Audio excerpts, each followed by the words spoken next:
Flashing in my pockets so my pennies should be. What they selling is cheap, so I'm buying that this freedom is free. I've been becoming me. See when Jesus taking the lead. With purpose I bleed and rise like going under the heat. Defeat is a never. You can't reattach with a sever. What's bringing you pleasure can tell you where you stacking your treasure. When storm is your weather, know that it gets worse for it's better.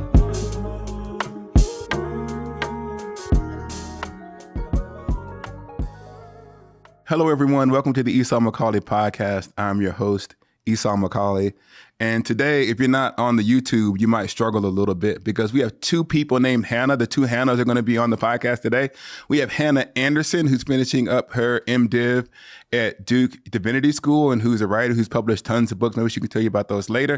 And we have Hannah King, who is the associate pastor of the Vine Anglican Church that is located somewhere in the Western Carolinas. Is that close enough for you, Hannah? Sure. Western North Carolina. Okay, Western North Carolina. There you go. Western North Carolina. So if you can find it, you can go and visit her in her church.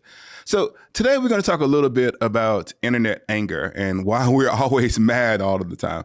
We have this game we play on our podcast called Are You Washed? And the purpose of Are You Washed is to figure out whether or not you have the competence to discuss the issue that is going to be our central theme.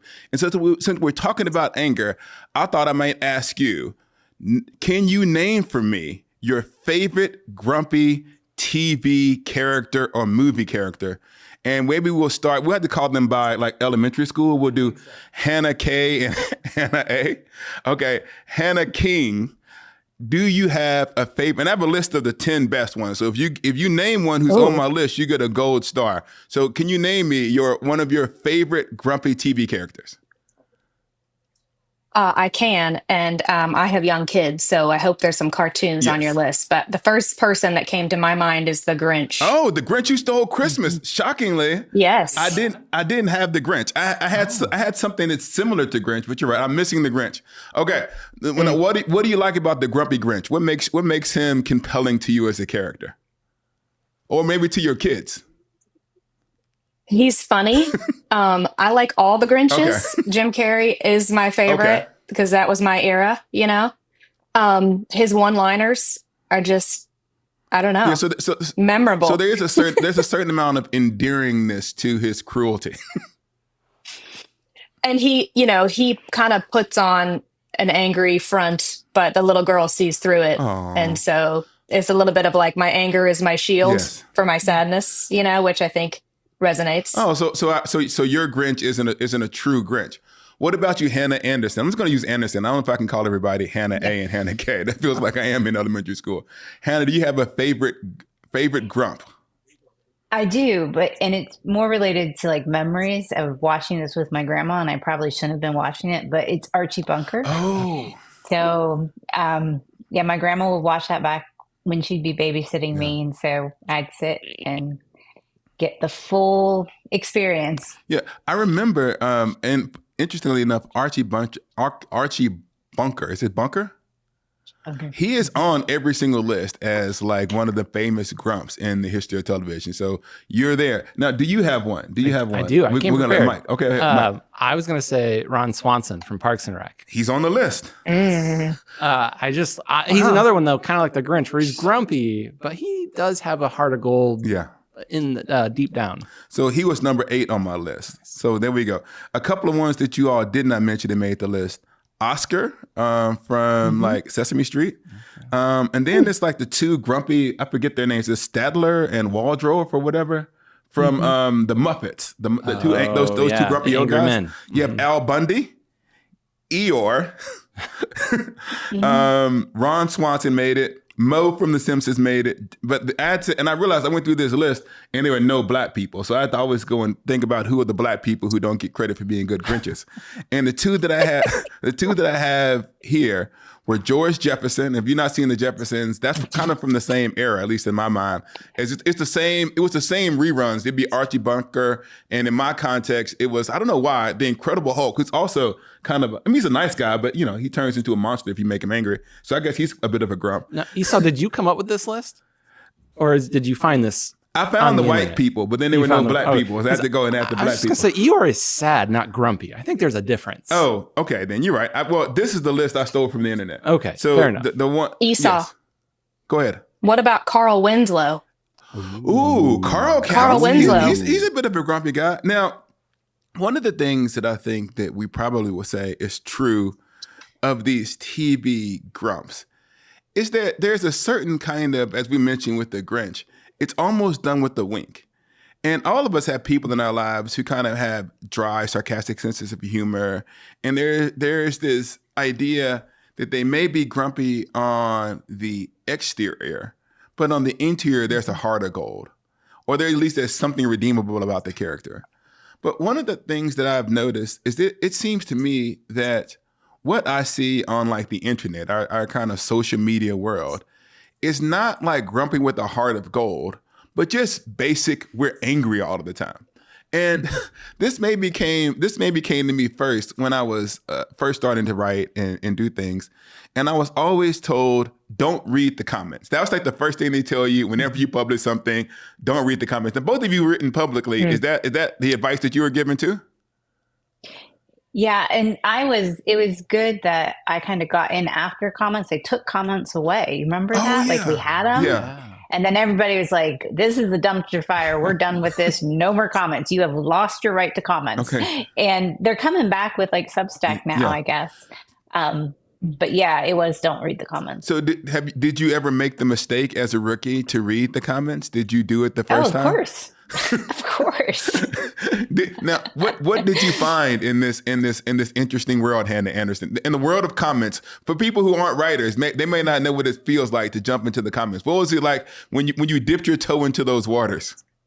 Well, you very quickly find out that you did not write the book that people wanted you to write. Oh, yes. Or the article.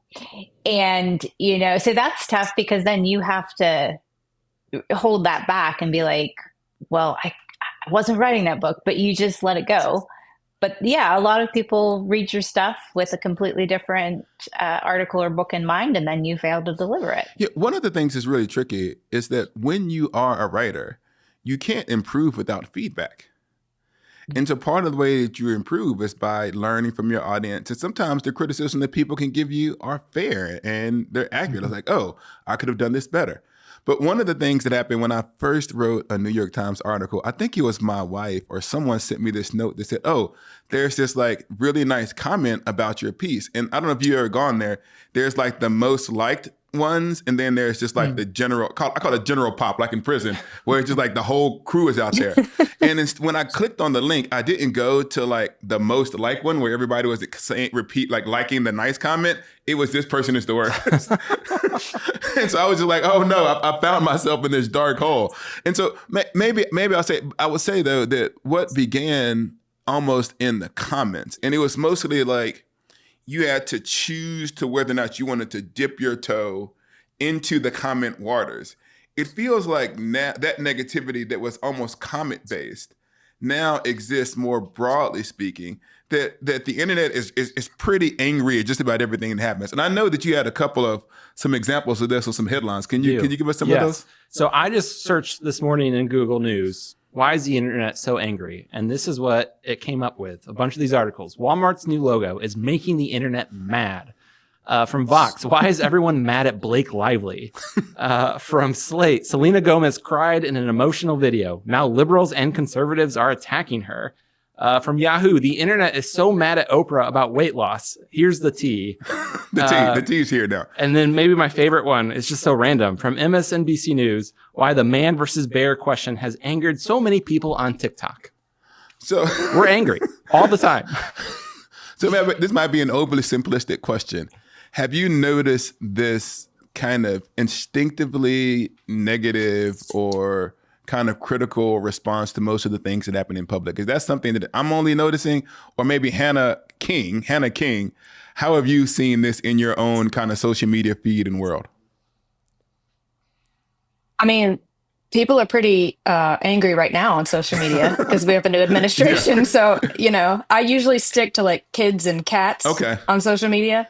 But the last few weeks I've been like, oh, I'm nervous to open Facebook because I'm going to be seeing rage articles, on both sides of the aisle from my friends. So I feel like it's definitely a thing, and it's infiltrating down even into like people who know each other in real life. Yeah. Not just the Twitter the Twitter scene. So you tried to train your algorithm for cats and kids, but even the anger has kind of rejected your desire to just look at puppies and kittens and memes, and you're kind of caught up in it too. Is it just politics that you're seeing, or are you seeing it in other places?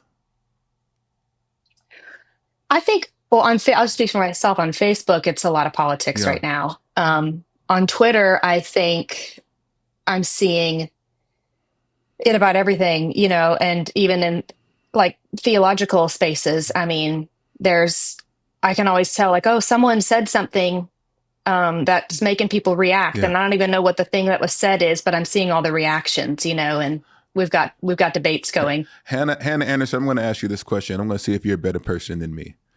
Let's say you see somebody's mad, especially theologically. There's a theological debate that's going on, or someone has said something. Are you the kind of person who just sees that and moves on? Or are you ever tempted, like me, to go back and hunt down the originating tweet that gave rise to it? Because a lot of times I will see the response to what someone said, and I got to decide how much energy I'm going to expel finding the origin point. So Hannah Anderson, are you seduced by the desire to find out what people are mad about? I have to say, if it's brought to me, yes, I will not let something go, which is a terrible characteristic. Yes. I don't necessarily hunt things down looking for it, but if you show up at my Twitter doorstep and you're mad and you're poking at me, like, be prepared that you're going to waste the rest of your day because I don't let things go easily there. So, I have reasons for that, but I have wasted more than one troll's day. I have, and I did it intentionally. So though, are you sure you're wasting their day, or are they wasting your day? No, because this was well thought out, because it is an angry, combative space, especially Twitter. Yeah. I had to establish boundaries with people, and I had to protect what at that time I felt like was my platform and my followers. And so I just would send saying it's not something I recommend. Okay. But occasionally, if somebody was angry and coming at me, I would, make an example of something and say, these are the boundaries. We're going to go down this. Sorry, this is your day. You get to be the one. So you're an engager. I've not met an engager in such a long time. I'm a disengager. People are probably, there might be people who listen to podcasts who have been blocked by me, but I'm a blocker. Like, my whole thing is the internet is free and you don't get paid. Like, you don't, like, if you are signed up for a class of mine at Wheaton College and you're in the class, then you've paid for the right to like have more than one back and forth, right? And so you can ask me questions. Actually, that's probably the wrong way to put it, because I'll answer anybody's good faith question. So that's probably the wrong way of putting it. But if you come to me with energy that I consider disrespectful, I was like, this is free. So no, you can go off somewhere else. So actually someone who have found it not super helpful. And let me explain to you why. I've talked about this before. I remember coming onto the internet, onto Twitter, and I was already mad about something. I don't remember what it was. I was already mad. And then someone said something to me that was silly online or was mean. And I started arguing with this person. And we went back and forth for a while. And then I remember having this thought. Am I mad about this person's thing?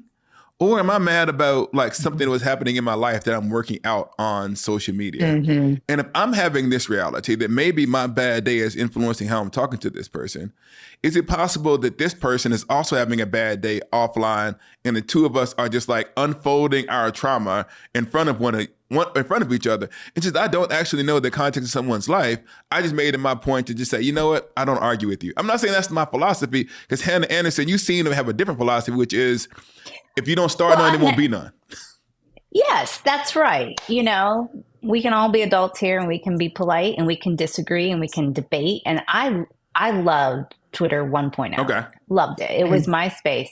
And there was a lot of good faith engagement and debate, and really enjoyed that. When it would tip over and people were bringing their issues into something that clearly was about them, then I did feel like I had to protect everyone else's experiences of my thread. Yeah. So it was more like not engaging for the sake of combativeness, but to say, hey, there's a line, there's a boundary. That's not how we're going to engage here. when we're talking about this subject. When I was reading about one of these kinds of internet responses in anger, and especially the one about the Walmart logo. I don't know why I found that one super interesting, but I went and like dug deep into why people are mad at that Walmart logo change. And one of the things they said that there's two things that tends to motivate people's response to things. And one of them is the fear of change and resistance to expertise. And the idea is that anytime you change something, the instinctive response is, I like the old one better. The second one is because Walmart spent a lot of money on whoever was marketing, whoever was in charge of designing it. The idea was, well, no, I reject the person's ability to decide what is better. And so there's this initial, I don't like any expert giving me information. And as I was reading that, this was really interesting to me because I know as someone who has PhD on my bio, maybe that makes me a snob, but I just think I just have an actual PhD. And so one of the things that happens when people will like yell at me, they'll be like, okay, Dr. Macaulay. In other words, like the idea of the expertise. Oh, I don't have a doctorate. So the idea of education or expertise as not something that was a positive, but something that made you inherently skeptical. Have you seen either one of these things? Maybe Hannah King, the fear of change, people just resisting things that are different, or a resistance of expertise impacting our culture in the present moment? I would say I've seen both, but I think the resistance to expertise is really interesting because I think some of that is based in like the mistrust that has grown of experts because people have felt lied to by them, you know? And so it's almost like contributing to this impasse that we're having in public discourse because it's like, I don't trust your facts and your experts because I think they've lied to us and vice versa. And so it's like people can't even have one conversation because there's just a total breakdown in trust. Yeah, I found that a little bit difficult because maybe this is I feel like I'm gonna have half of the internet yelling at me. I think that you had a pandemic. And in the pandemic, people were doing the best that they could with limited information, and that information evolved over time. And so my personal belief is, yes, that people get things wrong. But I think that in the most cases, when people got things wrong, they got those things wrong in an attempt to do a good thing, not in an attempt to do a bad thing. And for the people who see, part of the doubt of expertise, at least to me, the rise of it was impacted by COVID and some of the responses to COVID. And I feel like the real divide was, do you attribute those mistakes to some wider scheme of government control or maliciousness, or was it an expert who was allowed to make a mistake? And I think it's the latter. And for that reason, I'm just allowed to say I'm not inherently skeptical of all experts now. I still think that, like, in general, vaccines are good. The idea that vaccines are good feels like a hot take now, but it feels like it was related to that. Is that something that you see in Hannah Anderson, that like this, was it COVID or was there someone else apart from this? I think it was happening before COVID, and COVID just took whatever was happening and amplified it. Good and bad, you know. I remember Tom Nichols had a book called The Death of Expertise, and I think it was before COVID, and it was charting this mistrust with the kind of knowledge gap, or at least the academic gap. And one thing I will say, that as you asked earlier about, like, do I have engagement with people that are productive? The ones that are productive are often productive because I will validate every possible thing I can that they say. Okay. I will honor, you know, their place, their context, whatever knowledge that they're bringing, that they have and they can offer. Now, I may disagree with how that applies to the situation or whether it's sufficient. But I do think people need to know that when they show up in a place, that they are bringing, if nothing else, their life wisdom. And that is not validated well in a space where expertise will like trump everything else. It's not, you know, I don't think all things are equal, but any chance we can to say to somebody, that's a good point. Oh, you have that experience? Okay. And I think that relates to a lot of the people who I know, and maybe this would be an interesting way of kind of circling back around, because maybe I was dismissive.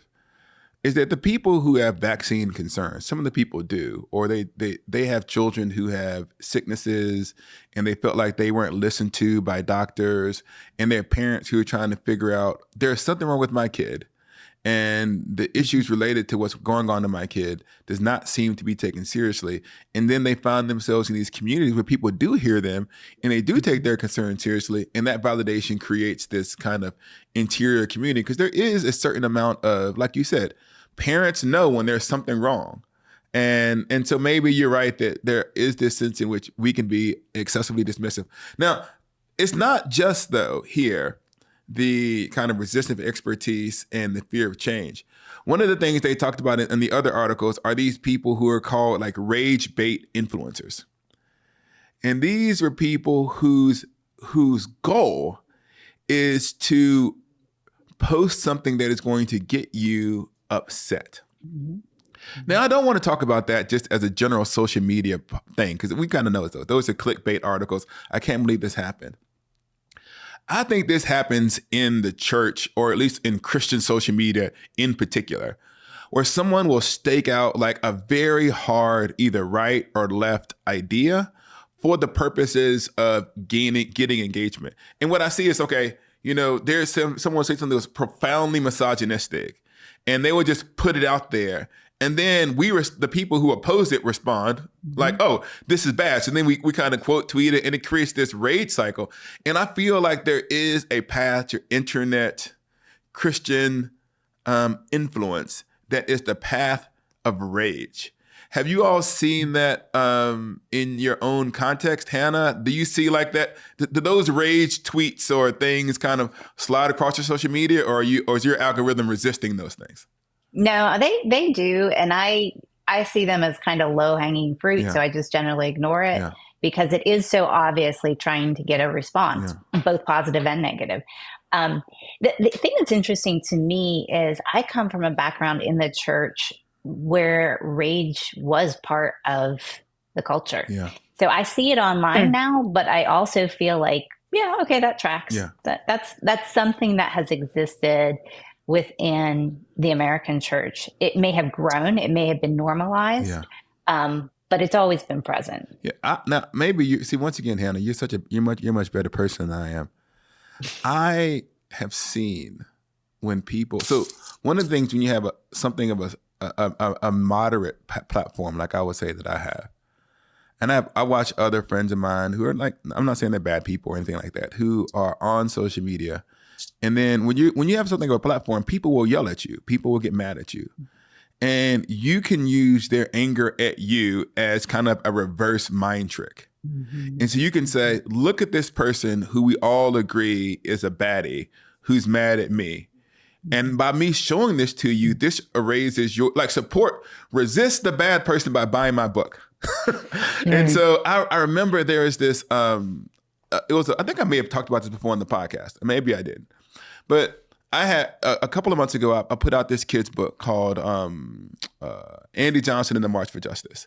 And I posted, hey, everyone, I have this kid's book, Andy Johnson and the March for Justice. You should go and pick it up. And nobody kind of responded. It was fine. 3 or 4 people liked it, and it kind of moved on. And then after the book came out, or at some point, someone had put a comment that was mean about the book. How can you talk about raising kids and blah, blah, blah. And I said, people say that anger actually works. I might write an article, but let me do a social media experiment. So I took the quote that someone had said about my book and I posted it on my Instagram page. Have I talked about this on the podcast? No. And it got 1,000 likes in 20 minutes, and people started sharing it. And then they said, we're going to buy your book. And then the book starts going up the Amazon charts. And now my social media experiment has become an ethical experiment because it actually worked. I'm actually selling these books. But I took it down. And and it had at the time, it was one of the most engaged people. I took it down because I didn't want to sell my stuff that way. And one of the consistent things, my one social media rule is I don't quote tweet. I don't quote tweet and dunk on someone. That's it's a hard and fast rule. And I found that it is even true as someone who's trying to get my message across that I think is fundamentally positive. The best way for me to get that fundamentally positive message out is by highlighting the negative. So I don't know if that makes me a bad person, but No, I but did. that's true. That's what the Rolling Stones article, we'll put it in the show notes, said too, that these influencers stumbled into these rage baiting type of content on accident, that they found their more controversial videos did better. Yeah. And then the internet awards what does well, and it just ups the ante. So I thought it would be like a small difference. So I was going to say, hey, everyone, this is like a social media experiment. But people were like so engaged, and it led into like side arguments, but it was too big to even make the point. So I just deleted the whole thing like it never happened. Esau, it's why I'm trying to get the whole internet mad at you and on my team, so it ups my profile going forward. It's my master plan. So speaking so it's your job to get them to turn on me so you can that I can be like, look at this guy. Yeah. So how do we then combat this? If we are in this place where we get attention by negativity, how do we function as Christians on social media when the best way to get attention is to have people yelling at you? How do you engage? How do you get an audience? So both of you are writers. Both of you have put out books and articles. Do you just settle for a smaller platform, or have you developed other techniques? This is why we're on your podcast and not our podcast. Oh, you come on my podcast, the non-grumpy podcast. What, Hannah? No, I think there's a level at which I did have to kind of assess my values pretty early on, decide what I was doing, what I wanted to accomplish, what was enough for me, and then be guided by that. Yeah. Now, again, I don't back down from an engagement. I don't particularly like when people see someone coming after me and then they take it and run with it, and they're like, "Oh, I'm defending this." I appreciate the care, but I also realize that it's being built off of anger and splitting people, and so you do have to just come to terms with.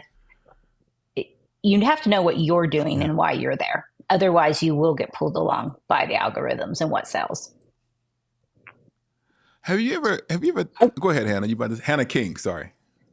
Yeah, I was just going to say, I think I would add to that, to me, it's an issue of ends and means. Yeah. And I think there is some pressure for people in public ministry of all kinds to be like, oh, well, if you want to sell books, this is the way you do it. Or if you want to have a platform, you just have to be nasty. And I think we actually can reject that. And maybe that means, like you said, no, small platform, or maybe Christians fade away from the public sphere. And that would actually be quite okay, and that kind of upside down value system that we have. I was going to ask you, Hannah King, you're a clergy person. And so do you feel like, because you are obviously representing your church, do you feel any added, responsibility to not talk like a crazy person on the internet? Like how does your job as an associate priest influence your social media interaction? It does, in just in the sense of be a person of character and integrity, but also, in political spaces, I try to think a lot about, as a priest, my job is not to represent a party, and my job is to shepherd people who might vote differently from each other. And so that's kind of a slightly subversive way of thinking about political engagement, that at times makes me think, well, I'm just not going to, online may not be the place to have these conversations. I've always been shocked. I mean, I feel like this feels like a pot shot, but I feel like it is also true. I'm shocked by what clergy get away with saying on the internet without anybody out. Is there no, I don't know if there's this thing. So we're in Anglicans, and so we have bishops, and maybe our bishops are older, so that they're not on the internet, or they're you're Presbyterians, and whoever is the head of the Presbytery isn't on Twitter. But I just feel like there are tons of times where I see things that are said by clergy that are just so unmitigatingly cruel and mean and malicious that I'm shocked on a character, forget the politics, on a character level to say, you can't say that on God's internet. And so I'm surprised that, the amount of times I've seen, and this tends to happen, the people who have those reputations over a period of years. And so I have, and maybe I'll tell you this is true. I have told on people, because I'm an Anglican and we can do this. I have told on people who are reckless on the internet, and not because they disagree politically, when they said something I thought was racial or misogynistic. And it's just really hard to get to this place where there's some legitimate discipline. Have you ever seen pastor in the bio and then had a moment of reflection? Yeah, like I know someone, I can't say the name. Don't say the name. I won't say the name, but like I know They someone want the engagement. that they consider themselves like an online missionary. Like they spend most of their time online, and I think they do some good things. It's a video game platform, and when you read their interactions on Twitter, I mean, this person is using the R word. It's cussing people out, politicians that he doesn't like, and like it's just this, that, and the other. And I'm just like, how do you both try to reach people for Jesus while also like clearly just insulting and being cruel to the people you don't like? I've always wondered how, and maybe this is the part of it. There are people whom Jesus has strong words for, but those tend to be people who are in some kind of power, who are like oppressing other people, who are getting in the way of people's kind of pursuit of God. But it seems like there is, and I'm trying to be not overly simplistic, but you can't evangelize the people who you hate. And there is sometimes such a disdain for, like, if you're conservative, progressive culture, or if you're progressives, a disdain for conservative culture.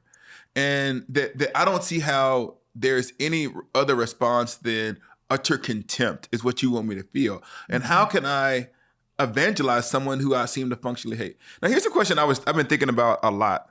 Maybe this is like, there's a straightforward answer and you all would just tell me and I feel stupid. Because I remember when Facebook started. So I remember when Facebook started and you had to be a part of a certain school to like get into that little network, and it was all siloed. I remember the rise of Twitter and the Instagram. But what I don't remember, and maybe it was like we actually spoke to people. How did we make public things that we disagreed with before there was social media? What I mean by that now is that something happens, and this is probably one of the things that Hannah King was talking about. Something happens online, maybe President Trump does something, maybe someone else does something, and social media has almost become, we're all our own public relations firm. And so we say, here's my response to the latest thing. And so people need to know my take. And so that was what it was. But before there was a place where I can gather everybody together to hear my take, how did I get my take out into the world? Did I just have to go to my neighbor and like talk to my neighbor? Like, how did we complain before we could all complain in the same place? And is that joint place of complaining actually good for us? No. No. I mean, do you remember this though? Like having an opinion before you could tell everybody? I remember like before the digital age where there would be these inflammatory writings or articles or something, or you had radio, right? AM radio, which was a huge way to get one person's opinion out. But it was through institutions, right? So it was through the publishers, it was through radio. What this has done is this is grand democratization of everybody now has a place where they can broadcast themselves. And I think it's also been accompanied by a sense that they're not being heard elsewhere. Yes. So like it is both everyone can now stand up and yell into the void. Yeah. And, you know, they call their congressman and they just get a voicemail or they just talk to the secretary. And so the sense that their voice is not being heard, I think really plays into people wanting to shout so much. And here's where this is going to sound like conspiracy Esau here. Because Bring it. If you give me a place to express my disagreement, and let's say that the three main places you want to say, Instagram, Twitter, and Facebook, maybe Threads, they're all owned by people who make money off of that engagement. And some of the people like Elon Musk or what's the guy? I'm going to forget the Facebook guy's name. Zuckerberg have both done things like with the particular Trump administration that people are mad about, and they're complaining about the Trump administration on either the Zuckerberg or the Twitter platform. And it feels like a feedback loop. So they're getting paid off of you doing these things. And I'm not saying that social media is irrelevant or anything like that. I'm not making that claim. But if I feel like I've now expressed myself, I've shouted into the void, and I've yelled at people in the comments. Well, the people who get paid off my engagement, they've made money. And I'm not actually directly engaged in the kind of activism that might bring about a different set of outcomes. And so for me, it feels like everybody, I think people would know, they have maybe, forgive me for rambling, I'll finish this sentence this way. People have a broad idea of what I might think about a given political event. So me telling them about that event in order to argue with them on the platform that pays to people who don't really care about me feels like some kind of loop that I can't escape. Is that am I being conspiracy Esau, or am I anywhere near some accuracy? I don't think it's conspiracy. I would also affirm that I have found internally that if I actually am motivated to speak, if I put it online in a social media, then I lose the motivation to do something like write. Yes. To write a full-length article, to actually work out the argument, to make a good faith communication around that. Yeah. If I can just vent that a little bit with a tweet, then it's gone. So I really think you're onto something, but in the sense that it gives people a false sense of being heard. And I think that maybe this is my privilege speaking, because me or you or Hannah King, if we care enough about something, we can decide to sit down and write an article, and we have outlets who will publish us. What about the people who can't write an article? Like, is it wrong for us to say you shouldn't treat social media like your ongoing kind of place to vent? I mean, is there a wrongness to that, or are we just being elitist by saying you should write articles or you should talk to someone? Well, I think we are elitist just by being on this podcast. I mean, we have a voice, right? But I do think there used to be more forums for the average person to speak to the community. Yeah.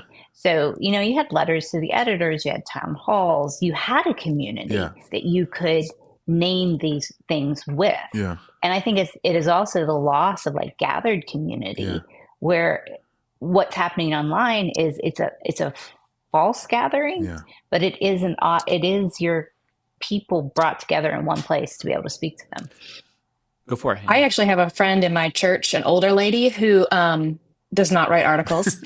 And she recently, like through email, invited a whole bunch of people to go picket downtown at like the town hall in our little town. And she said over 100 people showed up, and they all brought their own issue that they wanted to. So it wasn't even like, let's all come together about this one thing. But she said like, it was such an amazingly positive experience because everyone felt so grateful to have something to actually do in 3D with other real people. And they're going to do it like every month now. And I just thought that was such an interesting thing to hear about last week. Hannah, that was kind of funny because as I was researching this podcast, I was thinking, this is probably a bad church outreach event, but maybe I was thinking about, I'm planning this church. I was like, what if I just said, like, you come here, we'll rent out a place, and I'll just listen to you. In other words, we need to have is there a way to have, here are 5, important issues that are going on in our culture, and give people a chance to be heard and to listen and to respond. I wonder that if part of our anger is arising from our deep, deep loneliness, that we don't have community, that we don't have people to talk to, that we don't have these kind of casual interactions. And because of that, social media has become the replacement for it. But in that, there's something that's lost in the inability to read and see a person's body. If a significant part of communication is nonverbal, then what is lost when all you have are my words? And so I do feel like social media has become one of the places has become a place where we articulate our deep frustration with kind of modern life.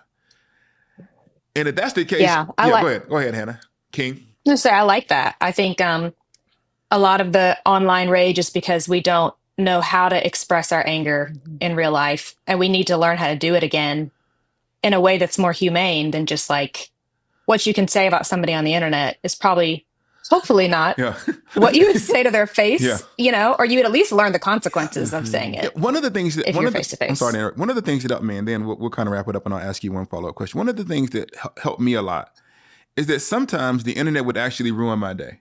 I'm not going to lie to you, but when I first kind of got something of a platform, I was just not used to people being mean to me.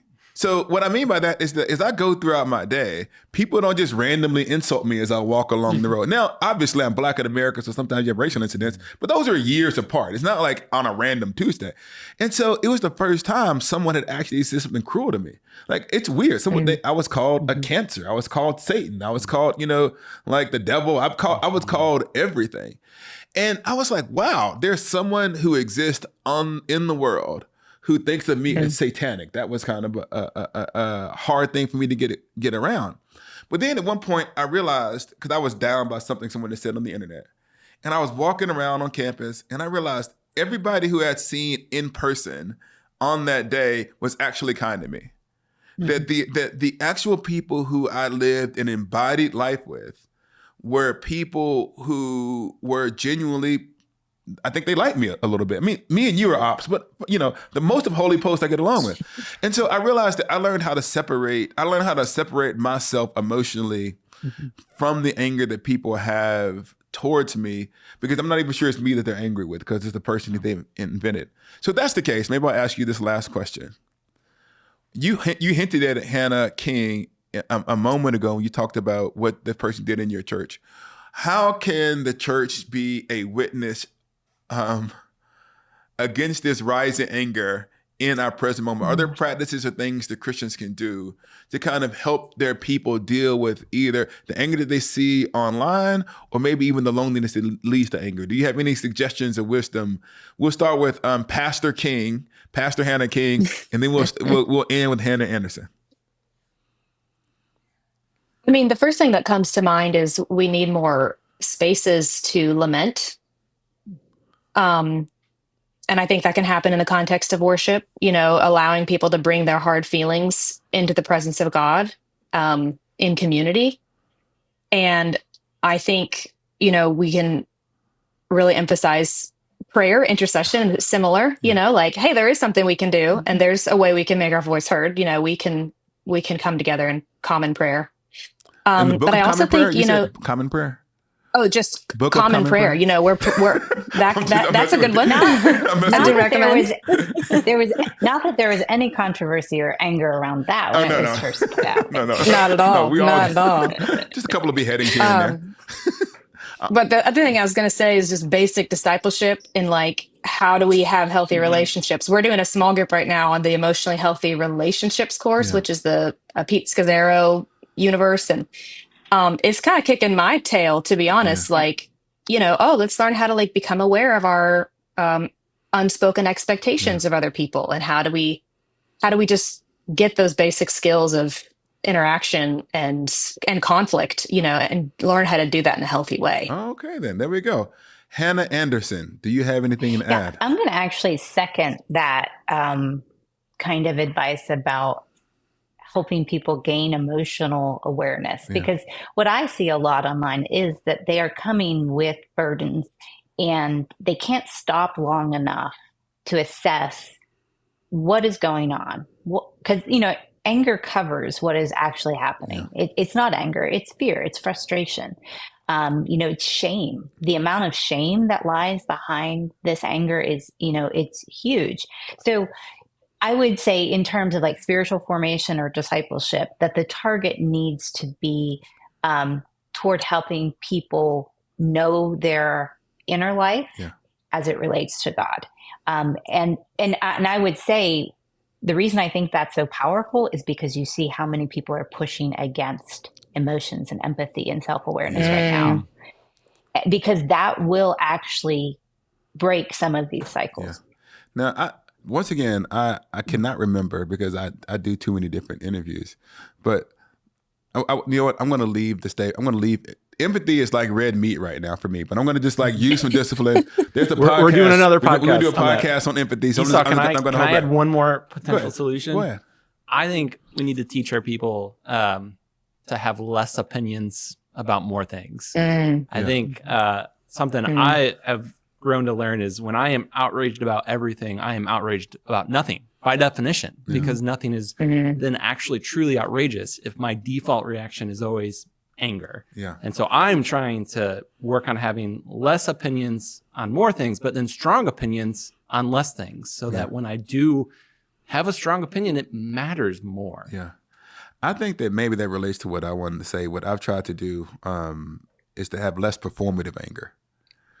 And what I mean by that is not that I don't have opinions about the things that I see, but it is just simply, sometimes I will look on someone's social media feed and like every single thing they posted for the last 15 posts have been about something they're angry about. Like you actually can't be mad all of the time.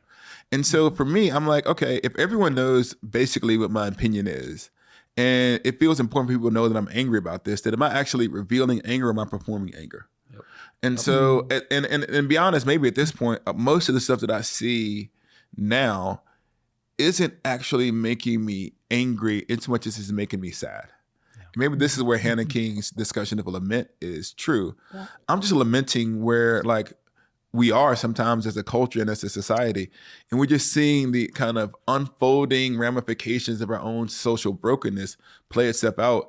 And it's not just that I'm angry about it, I'm sad about it. And so, and maybe this is Hannah Anderson's helping me to understand, that this anger is masking something else. So thank you all. Maybe the people who will listen to this will be slightly less angry. So Hannah King, is there a place where they can find you on social media, or is there anything that you want to let us know about what you're working on? I have a website, which is just like, I guess, a business card, but that's hannahmillerking.com, and it, take you to my Substack and other things that I've written online elsewhere. My Facebook account has been hacked. So if you DM me, or if I DM you, it's not me. But I am on Twitter at Rev Hannah King. So, but also you're trying to hold back because you have a book coming on the Eucharist. It's not available for pre-order. We want people to be ready for it, and I'm writing the foreword to that book. So you should definitely pick it up. So keep an eye on Hannah King's social media, and you'll find her whenever her Eucharist book comes out. Hannah Anderson, is there a place where we can find you? Anything you're working on? You can find me on Twitter far too much. So I'm over there at Sometimes a Light. Yes. And that's also my website, www.sometimesalight. So I'm finishing up my degree right now. Yeah. So that's where a lot of my writing is going. And I do have a project that I'm working on later this year about grief and loss. Yeah. Especially in places, yes. That connection to a place. So. Now, I'm going to say this because I'm allowed to do it because it's my podcast. I really, really enjoy Hannah Anderson's writing and her books. You should just go on Amazon, pick one of those. How many books do you have, Hannah? Maybe 5. Okay, just pick one. You can't lose. Pick one, buy one, and then you'll become a Hannah Anderson fan just like I am. Thank you both so much for coming on the podcast. It's good to talk to you. The Esau McCauley podcast is a production of Holy Post Media, produced by Mike Stay Low, Stray Low. If you know, now you know. Edited by Seth Gorvette, like a Corvette. Music by Rob Noor.